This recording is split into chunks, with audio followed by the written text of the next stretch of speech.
आज सोमवार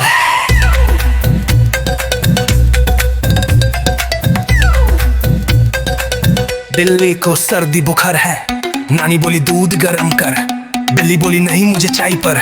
बिल्ली गई डॉक्टर के पास, डॉक्टर बोला म्याऊं जरा खास। लगा थर्मोमीटर देखा जरा, अरे बिल्ली बुखार तू अठूका। डॉक्टर ने दी एक बड़ी दवाई, बिल्ली बोली मुझे तो लगी भूख भारी। डॉक्टर बोला खा लो सूप, बिल्ली बोली मुझे चाहिए फिश का ग्रुप।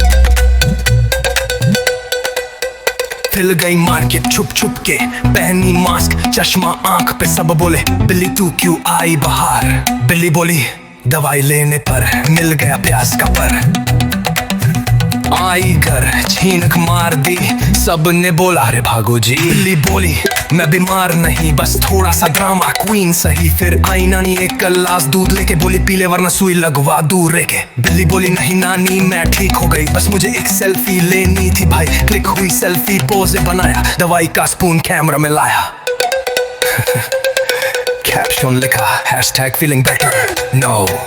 अरे वाह बिल्ली बनी सुपरस्टार वाओ। फिर गांव भर से आए गेस्ट, सब बोले बिल्ली तू लगती बेस्ट। बिल्ली बोली बुखार गया मूड है मस्त, अब तो चलो खेलते हम फेस्ट। फिर सब ने मिलकर खेला गेम, डॉक्टर भी आया बोला सेम सेम। सब हंस पड़े लगा मेला, बिल्ली बोली ये हुई ना जीवन का केला। हंसी सबसे बड़ी दवाई है, मुस्कुराओ तो हर बुखार भाग जाए। Like and subscribe head kids.